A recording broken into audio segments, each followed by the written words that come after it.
Okay, welcome to another Lit Matters. The subject of this video is The Strange Case of Dr. Jekyll and Mr. Hyde, a quick plot summary. I'm going to take you through it chapter by chapter, the plot outlines. There'll be lots of quotations popping up, lots of images. I won't read them all out or reference them all. You can do that in your own time. You can pause it and get it to grips with some of those quotations because there's quite a lot. The purpose of this video is to clear up confusion with the plot and the storyline and what happens in what order. And the first thing to say is you shouldn't feel stupid for getting lost halfway through this. It's confusing. It's supposed to be confusing. Stevenson's taking us on a roller coaster ride, and we're blindfolded half the time, and we understand things slowly, incrementally, step by step, and he wants to keep us in the dark. He wants to confuse us. The whole novel is about superficiality and the duality of man, and not trusting the surface and not being sure who you really are. So it's not by accident that things are confusing. That's quite deliberate. Yeah. Okay. So here we go then. Firstly, some of the key players in I think reverse order of importance. You've got the Inspector Newcomb, just a PC plod who turns up. Mr. Guest is Utterson's clerk, so a man who does some writing for him, bits and bobs. Then you've got the maid. Mr. Enfield is a fairly minor character, even though he's where the story starts with him. Into a pool and the servant. Dr. Hasty Lanyon, who's a doctor that Henry Jekyll falls out with over science.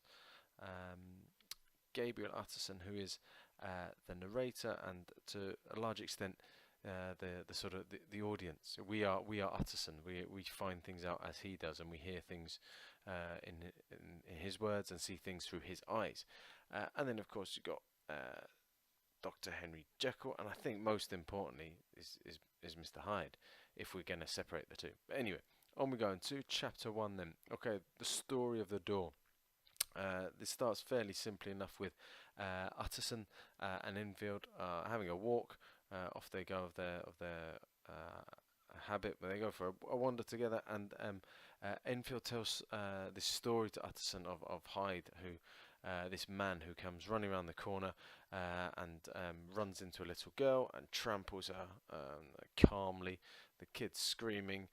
This man is calm about it, and is it was a hellish thing to see. It was disgusting. And then is accosted by a crowd. This group surround this man Hyde. There he is at the bottom there, and they threaten to kick up a stink about his reputation and sort of squeeze him for a certain amount of money. Enfield couldn't quite put his finger on what's so disgusting about this man. He seems like Satan. He seems deformed, something detestable. Some beautiful quotations here. Check out another video for going through them. And really analysing that language. Here we're just going through the plot, but there's this horrible man who's done this horrible thing to this little kid, and Enfield can't quite put his finger on exactly what is so weird and strange about him. Still in chapter 1, the next thing he goes off to this door, and he nips into this door and comes back out with the money, and then this cheque signed in the name of whom someone he can't mention, which is, as it turns out later, Jekyll. Chapter 2, Utterson is Jekyll's lawyer, it turns out, and is reading Jekyll's will.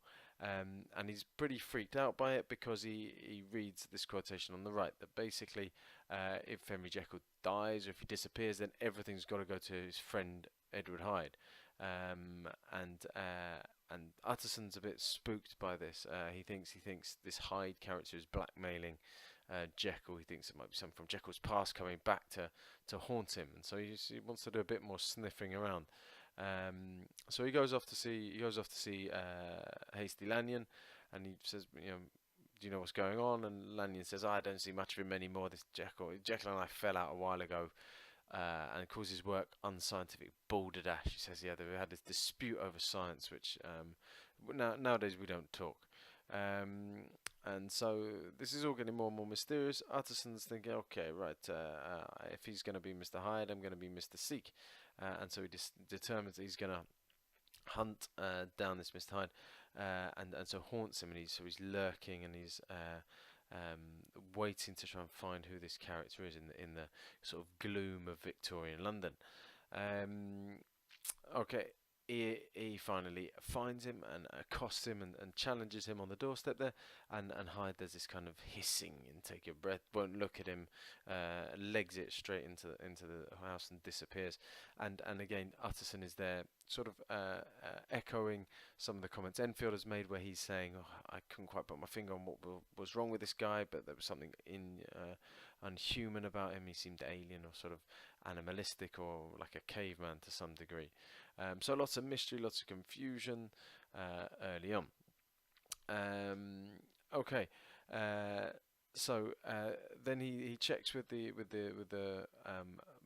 Poole, the sort of butler, the sort of Jekyll's man, and he tries to do a bit of digging about this Hyde character. What's going on with him? Who is he? What goes on?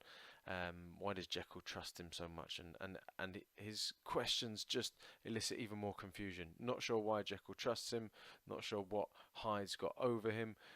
No one seems to know much about Hyde. So the further Utterson looks, the more confusion there is. Okay, on to chapter 3 then, which is of course Dr. Jekyll was quite at ease. The key events here is that there's a dinner party at Jekyll's 2 weeks later, and Utterson has a chat with Jekyll, stays behind to speak to him. Jekyll says, you know, don't worry, it's fine, everything's okay, it's all good now. And he says, I can get rid of this Hyde character whenever I want, but he's not happy about discussing it. He doesn't really want to discuss it, wants to move the conversation along quite quickly. Utterson's sort of poking, oh, what's going on here? And Jekyll's quite insistent, you know, shut up about it.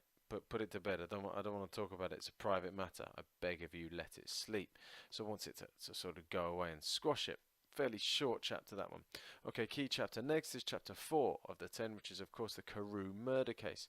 And so the narrative progresses forward a year, and a maid witnesses this brutal murder of an elderly gentleman, which turns out to be this Member of Parliament, Sir Danvers Carew, and he gets absolutely battered in this completely disgusting animalistic fashion. Utterson recognises the murder weapon as being a walking stick he gave to Jekyll, and he takes the police to Hyde's flat. What a snake. And they find the other half of the walking stick and sort of everything left out, no intent to sort of hide any of the evidence. But it's a really shocking crime, and Hyde has really done him in. And so lots of lovely description here of Hyde. Again, check out another video to analyse some of the language for the details of that murder. Still in chapter 4, yeah, that's where they go to check Hyde's house, and yeah, they find everything they need to. They find the other half of the stick is lying around, etc. So well done, Inspector Newcomb. Done your job, sir.